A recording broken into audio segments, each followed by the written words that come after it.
as your sheriff, you're accountable to the citizens for the budget. You're accountable for all the actions at the sheriff's office. You're accountable to the employees at the sheriff's office. You're accountable to everybody that comes visits this community. And most importantly, you have to be accountable to yourself.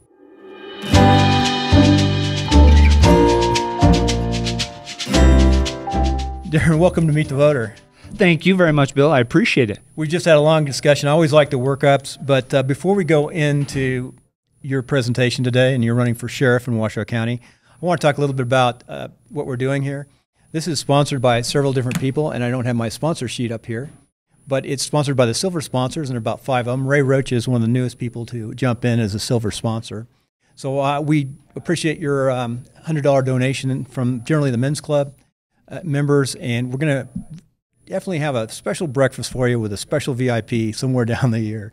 But it helps pay for some of the marketing, and which goes to help promote this show and the candidates, actually. So thank you, silver sponsors, for making it possible. Also, this will be multi-purpose. This will be both on YouTube, which will get several thousand views, but it'll also be on a podcast. So if you go into the podcast app and just search a name, so Darin, if you just search your name on the podcast app, in a few days it'll pop up once we get it up. Wonderful. And it goes through the system. So you'll see it on a podcast. And it's really nice, folks. I actually listen to the replays not on video, but on the podcast, so I can be washing dishes, things like that. So I want to do the spiel for the podcast and the show. So we're all done with that. Now we can go into your interview. All right. I'm looking forward to it. Thank you. So real fast, where'd you grow up and what got you into law enforcement? Now, you were in law enforcement for how many, 20-some-odd years? 21 and a half years. And you come from a family of people? Come from a family of law enforcement, so I'm second generation law enforcement. I grew up in Sparks. Lived my entire life in Sparks, still live in Sparks. Actually, I love to tell people I was the first third grade class at Diedrichson Elementary School. So at that time, we got to pick our mascot. And it was one of my third grade classmates that actually drew the mascot, the Diedrichson Dolphin. So after attending Diedrichson Elementary School, went to Reed High School. Was always engaged in activities around the community, playing sports, with all our 4 seasons here. And then I went to TMCC and UNR. And when it was at UNR, that's when I met one of my professors in a criminal justice class. And all class, I told him, because I wasn't 21 yet, that when I was 21, I was going to come see him. And after that semester, he reminded me that there was actually civilian positions that you didn't have to be 21 where you could put your foot in the door. And like right now, the sheriff's office has 283 civilian positions, and many of those you can be 18 and get your foot in the door and learn more about the organization. But what really got me started into law enforcement was watching my dad. And I love to tell people it just wasn't my father, but my father-in-law as well. Both of them were at the sheriff's office. Both my wife and I followed in our father's footsteps. So as a young boy, getting to go to work with them every once in a while, I love that. Listen to the stories around the table. And then, again, when you hit that high school and you have to start deciding what your career is, I kept being drawn back to law enforcement because I want to stay in this community. I didn't want to go anywhere else.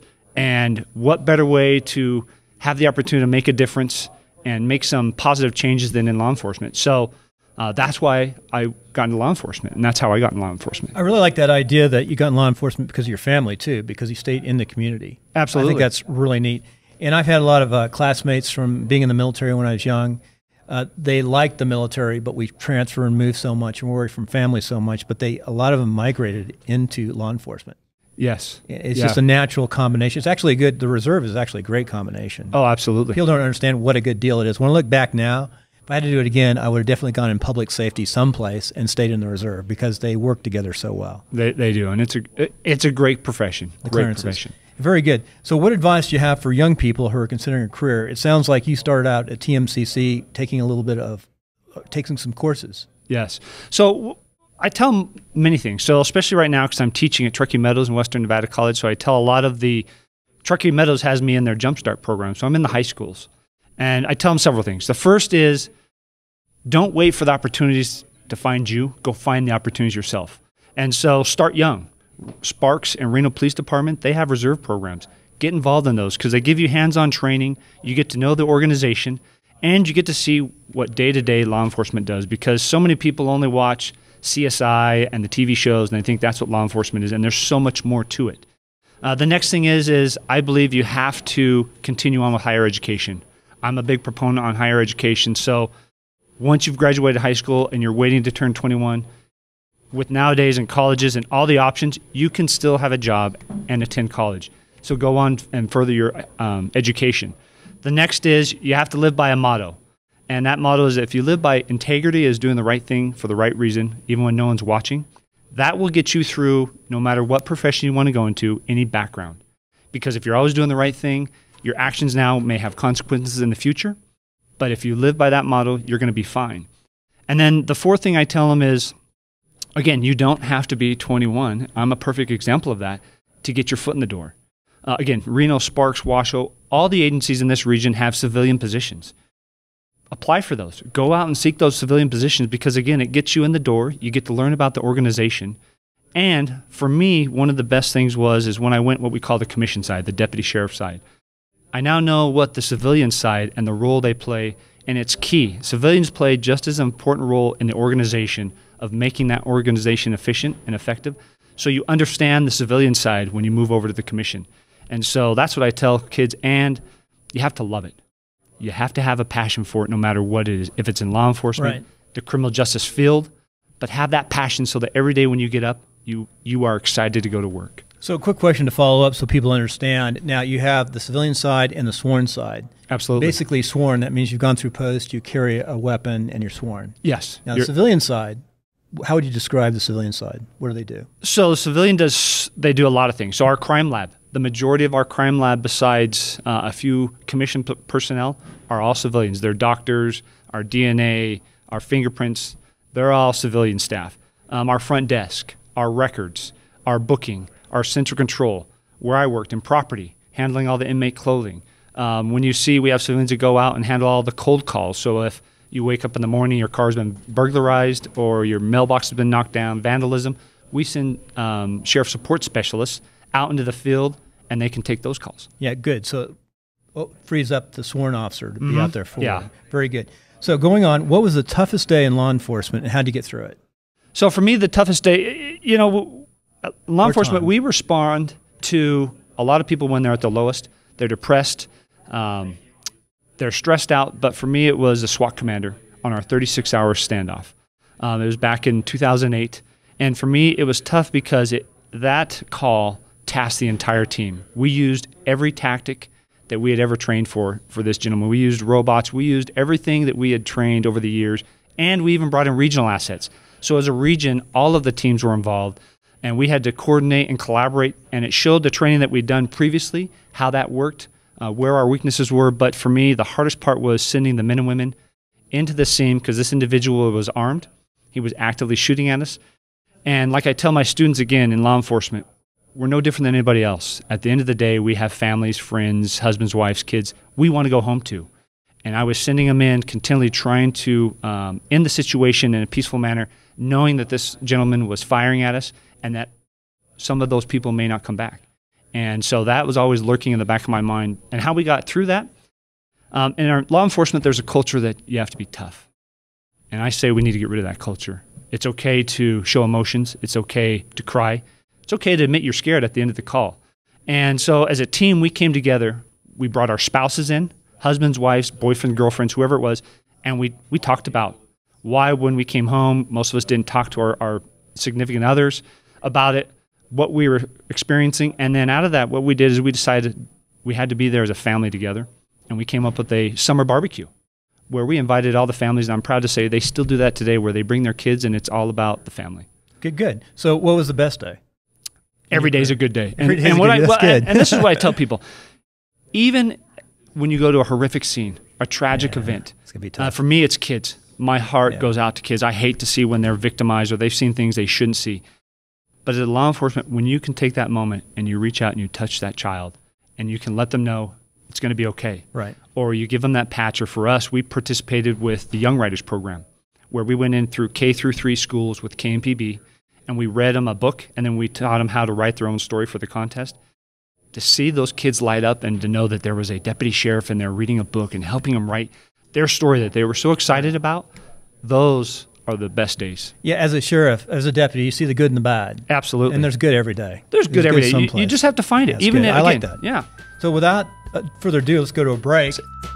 Hi, this is Bill, and I just want to thank my wife for being both a supporter and a contributor to this podcast. She's going to do a blog on this and write it about the sheriff and public safety. She's always been an advocate of strong public safety in her communities that she's lived and worked in. She's a real estate broker with Keller Williams One Group here in town, and in California, she is a broker of record for First Realty. So if you go to her site, KarenConrad.com, she's got a great new tool here. You can click it, find out what all the hot listings are, and a really good search tool that she's created. So when you need a realtor in the greater Reno area, consider Karen Conrad at KarenConrad.com. Now let's get right back to this episode. Darin, we're coming back from the break. Let's go right into the first question. What book do you recommend that the listener study? I recommend Start With Why by Simon Sinek. Mm-hmm. I love that book. It's a great leadership book. And the golden circle is what I took out of it. The what, how, and why. Right. And if you ask yourself what your organization is doing, you can apply it to a large, small business or a governmental entity like the sheriff's office. That's easy to answer. How are you doing that? So for the sheriff's office, how are we protecting and serving this community? And then the last and most critical question is why. Why are you doing what you do? And if you can't answer that, then you need to take a step back. You bring in the individuals that may help you answer why. And if you have to redirect your focus, then you redirect. But it's a great leadership tool to help you stay focused as a leader and help direct the organization. Simon's saying excellent tape. We'll have the link to that too in the show notes. Wonderful, thank you. That's a good little video. I've watched the video. I don't think I've read his book, but I know of his book. Great book. I need to really get it and listen to it. I've listened to similar books. And it's on Kindle. It's on Kindle. Yeah, I love Kindle. Probably it's on audio too. Mm-hmm. So what are the 3 life and success principles? You talked about, we're going to talk about these: accountability, honesty, and experience? Experience. Okay, so what does accountability mean? So accountable for me is, as your sheriff, you're accountable to the citizens for the budget. You're accountable for all the actions at the sheriff's office. You're accountable to the employees at the sheriff's office. You're accountable to everybody that comes visits this community. And most importantly, you have to be accountable to yourself. So as you move through the organization, especially in law enforcement, if somebody makes a mistake, you don't start looking at fingers of where to point, but what you do is you're the last person. You take the accountable. You say, yes, we made a mistake. We move forward. We address whatever we need to address, but whether it's budget, whether it's whatever it is in law enforcement, at the end of the day, you have to be the one that takes and are accountable for everything, because you lead that organization. You set the direction. You set the policies. So at the end of the day, you have to be accountable for everything that you do, even if it's one of your personnel and you didn't do it. At the end of the day, you are the sheriff. Right. Accountability is so important. Absolutely. Of any leadership position. Yes, absolutely. Any leadership. And then the next is honest. Honesty. And the definition of honest is not being deceitful but sincere. And again, I go back to, as a sheriff, you have to be honest to the citizens you serve. And you have to be sincere. So if, again, you're going out to do a new strategy, you're going out to say we made a mistake, you have to be sincere about it. The citizens can see if you're not sincere. The employees can see if you're not sincere, and you have to be honest to yourself. If you're not honest to yourself and you can't truly say why you're doing what you're doing or what direction you're doing or what actions you did, then something's wrong. And you have to be, again, sincere. If you apologize or, hey, we're going out to give some bad news, good news, be sincere about it. And you have to be honest. So I always like that one. Then the last one's experience. And for me, that's multi-layered. For experience, you have to have, again, I'm going to use the sheriff's office. You have to have the experience of the organization. It's a $115 million budget. We have 750 employees. We hold 1,087 inmates per day on average right now. So you have to have the experience of understanding that complex organization. There's 5 mandates of the sheriff, so you have to understand what all those mandates are, because the sheriff is responsible for a lot of things: the jail, civil process, search and rescue, keeping the peace or preserving the peace or quelling all riots or insurrections, and maintaining bailiffs in the district court where the population isn't over 700,000. Right. So there's 5 mandates. And you have to understand those. And then as a supervisor, you have to have the supervisory experience because, again, as you start leading the organization and you move up the ranks, you have to understand what the roles and responsibilities are of a supervisor. And then again, I believe in academics. You have to have the street level experience, but you have to have the higher level of thinking because we need to know where we came from and how we measure stuff. And right now we have a top-tiered research college in our backyard. True, very true. Yeah. UNR, folks. And absolutely. That's a good lead-in, too, with normally ask, how can I reach you now? But what do you like about this area? And that's probably one of them, UNR. And by the way, we're at the Innovation Center, which you can hear the noise around us a little bit. We're in the middle. Yeah, Innovation great center. is UNR's Innovation Center for Small Business Entrepreneurs, things of that nature. Meaning, great place to go. If Excellent. you're in town, you can come here for $10 and drink their coffee and work. And they got amazing internet speeds. They're the highest in the area. So anyway, a little commercial there. I like it. So before we go to what you like best about this and last questions, I always sort of go, how can the listener get a hold of you? So I have a Facebook page. They can messenger me on my Facebook page.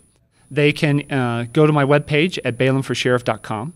They can call me on my cell phone, which is 775-544-1668. And for those that don't like technology, I have a P.O. box, so you can use the traditional mail at 5245